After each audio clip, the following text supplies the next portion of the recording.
James Lujan arrived on the scene in plain clothes and attempted to order the Espanola City police officers to leave the scene. You're in charge? Yeah, yes. Pull your people back. I'll bring him in. Bring who in? Phil Chacon? That's who you have a warrant for? Right. Pull everybody out. I'll bring him in. I don't want to pull them out. Huh? I don't want to pull them back. Excuse me? I'm not asking. I'm telling you. I will bring him in. Okay? We don't need to make this bigger than what it is. Hey, the sheriff just pulled in, and he's asking us to pull back, and he'll pull him in. But he's been drinking. I can smell it on him. We're gonna need somebody. Huh? Yeah. And we need to pull somebody over here, somebody above me, because he's already pushing his weight around with me. So. Okay. We're not pulling back. Hi. I'm waiting for. I told Jeremy. Jeremy's calling Command 1 now. But do you smell it, or am I the only one who smells it? Yeah, please do something about it. Right? Mr. Chacon eventually surrendered to the officers and was taken into custody. During the standoff, Sheriff Lujan revealed to the Espanola officers that he had been communicating with Mr. Chacon while he was inside the home, and briefly attempted to convince the officers that Mr. Chacon was not actually in the house. Sheriff Lujan's strange behavior and unwelcome appearance garnered suspicion from the Espanola Police Department, and culminated in the department filing official charges against Sheriff Lujan and securing search warrants for both the sheriff's. You already know the score. A sheriff in New Mexico, a man sworn to uphold the law, got arrested by city cops. But this isn't just some local spat. This is the kind of rot that runs deep, and they don't want you to know how far up it goes. We all knew this. We've seen the look in their eyes on the news, that smug certainty that the rules don't apply to them. And for a long time, they were right. But on March 22nd, 2020, in Espanola, New Mexico, the mask slipped. A man named Philip Chacon barricaded himself in his home. The city police, the Espanola PD, they had him surrounded. They were doing their jobs, trying to get him to surrender peacefully after a stabbing. It's a tense scene. Then, out of nowhere, Rio Arriba County Sheriff James Lujan shows up. Personal cell phone and the phone issued to him by the sheriff's office. On the morning of May 14th, the Espanola PD attempted to serve those warrants at the Rio Arriba Sheriff's Office.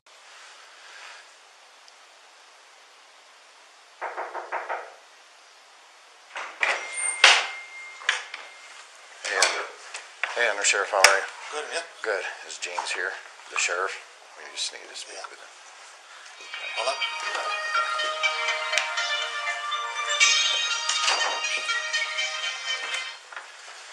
What's up, guys? Hello, sir. Hey, sure. Come in here. You want to do it in there? Or you want Do what? In here? What? just have a couple of search warrants for yourself. For yourself, please.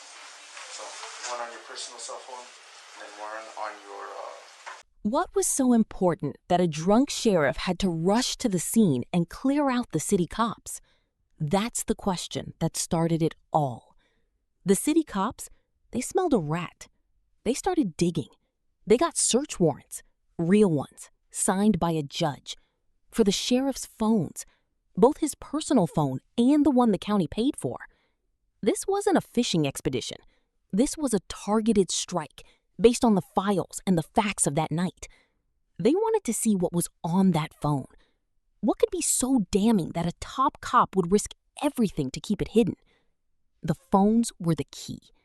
And that's when this story stops being a simple police report and becomes an expose. Sheriff Lujan is served the warrants, right there in his office. The officers are at the door. It's a court order. It's the law. those are your copies. Do you want? At this point, Sheriff Lujan has officially been served the search warrants and must comply with the orders of the judge immediately. The search warrant authorizes officers to search the sheriff for the phones, and as of this moment, the phones are in the sheriff's pocket, which means that he was served the warrant while in possession of the phones. However, Sheriff Lujan attempts to circumvent the authority of the warrants by handing his phones to his colleague, Under Sheriff Martin Trujillo.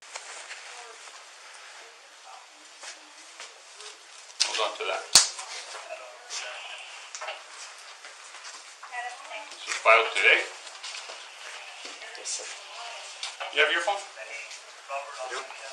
Call Nate. Casados is not. Is this for which case? What case is this? So that is in reference to stemming from the original charges. Which one? The misdemeanor? So that. What was so important that a drunk sheriff had to rush to the scene and clear out the city cops? That's the question that started it all. The city cops, they smelled a rat. They started digging. They got search warrants, real ones, signed by a judge, for the sheriff's phones. Both his. But what does he do? He looks at the officers, and then he turns and hands his phones to his undersheriff, Martin Trujillo.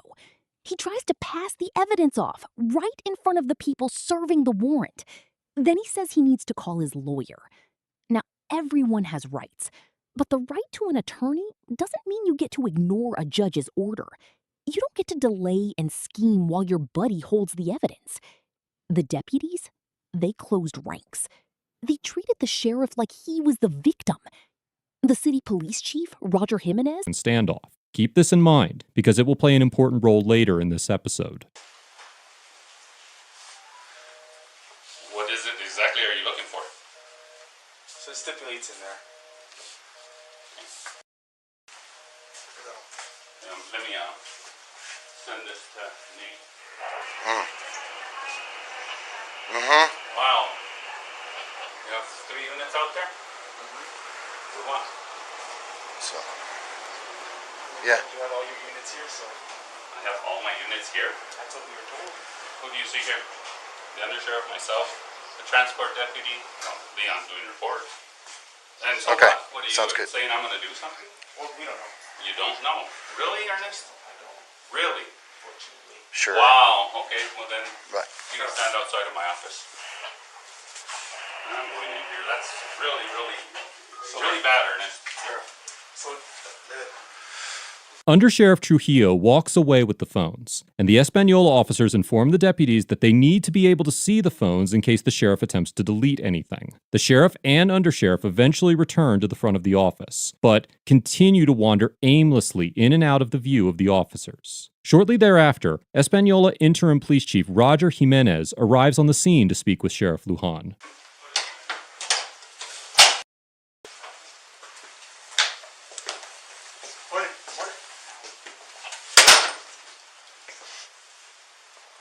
He's trying to make contact with. morning, Undersheriff.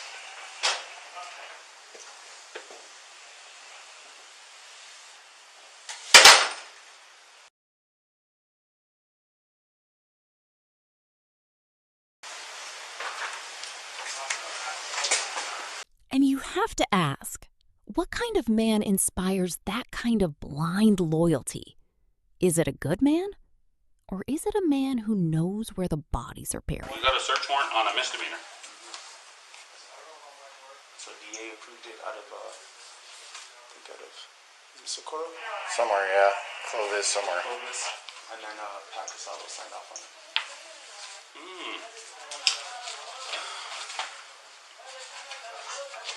Well, he has my personal phone and my work phone. Okay. Okay, so it's going to stay there until I get it cleared to my attorney first. Fair enough.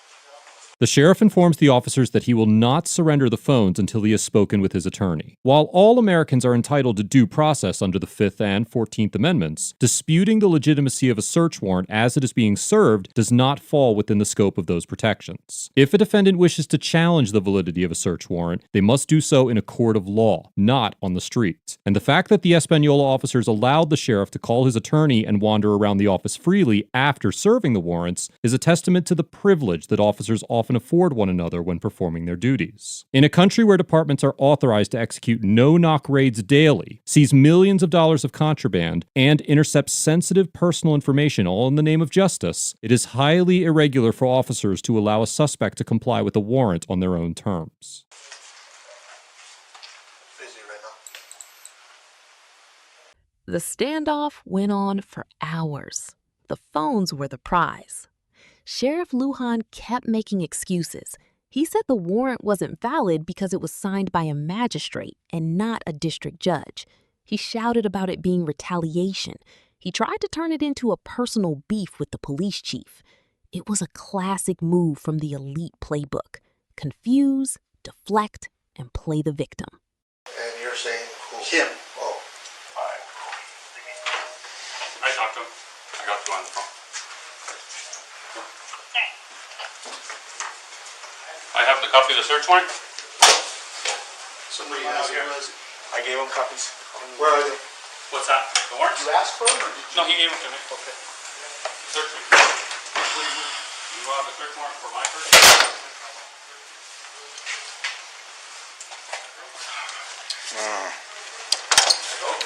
Are you going to comply, yes or no? That's all I want. I want the phones. That's it. I told you. You have your search warrant says to search me for personal phones? He has the phones. He already told me he has the phones. Okay. That's not what the search warrant says, does it? Okay, so you want us to lock down the sheriff's office? Go ahead and call them back. You're going to stay out here, sir. Stay out here. For what? Because... No. Roger. Under sheriff? You can go through the court system. We are. We're going to lock down this building until he gives me those phones. Really? Yes, that's what the DA's office advised. Really? Yeah. Where's that on paper? You can call her, Andrea Reed. You want her number? She can call. He's going out.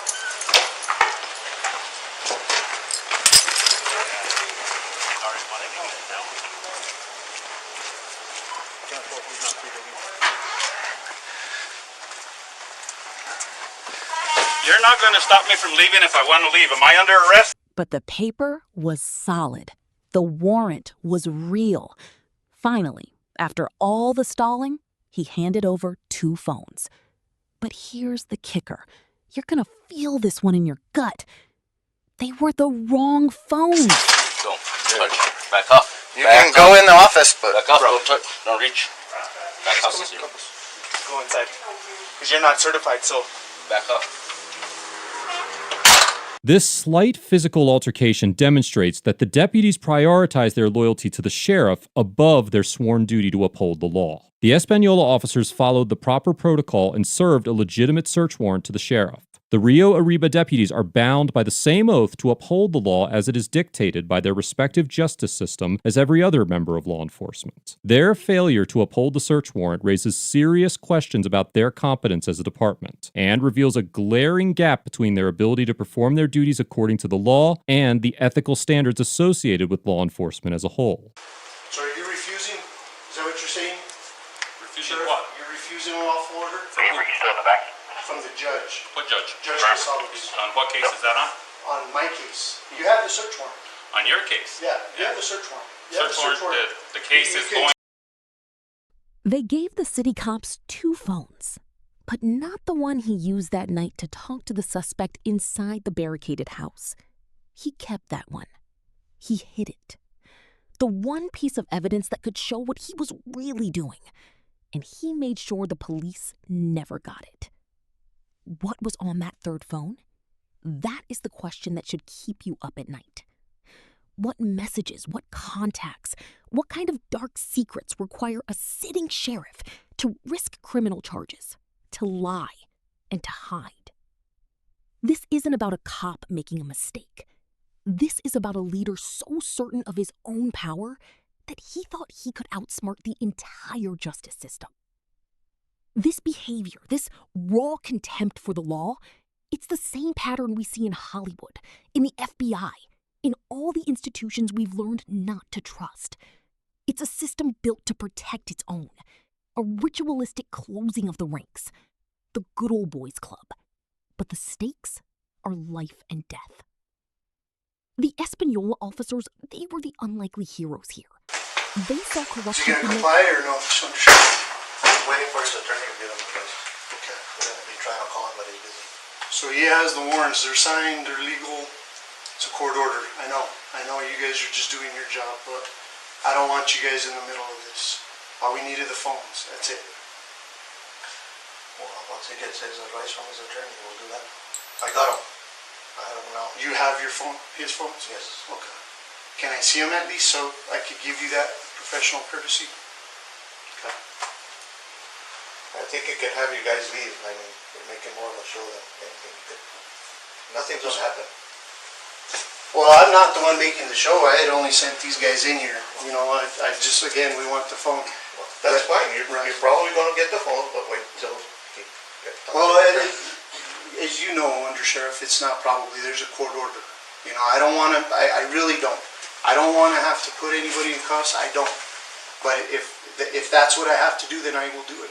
I don't want to do that. And you're saying who? Him. Oh. All right. I talked to him. I got you on the phone.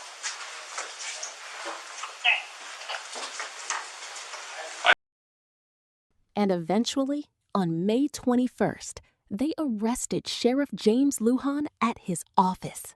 They charged him. And you better believe he didn't go quietly. He added a resisting charge on top of it. Even as the cuffs were going on, he was still fighting the truth. To district court, right? You continue It's to a district court to judge resist and has this obstruct. case, You're right? showing a pattern of behavior, Sheriff. Really? Yes. It's a pattern of Already harassment twice. from you is what Already it is. twice. Retaliation and Twice. harassment is what Twice. it is. That's okay. You have your opportunity in court. I'm here asking. So will you on a misdemeanor. Okay, for now. For now. I've For done now. nothing. Are you Then accusing why me of not- something else? Then why not give me the phones? I told you I'm seeking legal counsel first. I have that have- right. Do I not have a right to seek You have the legal counsel? legal order. You have I a do. legal order. And it doesn't say how long I have to give it to you, does it? It says now. Does yes, it? Yes. Show me. It's a court order. You have the copies. It says now? Yeah. Well, when do you? Okay, so you get a search warrant. You just do it whenever you want. Sheriff, it would just be so much easier if you just give us these phones. And I don't let have us the go. phones, do I? Well, no, but I saw you give them to your undersheriff who has them in his pocket. So just the knowledge of that. Give him the phones. This is all harassment and retaliation because I told the city council that you shouldn't be the chief. That's what it is. You think whatever you want. I don't think, I know. Okay. That's exactly what it is. You Go ahead and give it to him. These phones are not to be gone through until you have a warrant for the content. You only have a warrant for the phones, You're not the absolutely right. content. You're absolutely right. And good luck, and you better not come through a magistrate. You better go through a district court judge. Thank you, Undersheriff. Go. Thank you. Have a good day, sir.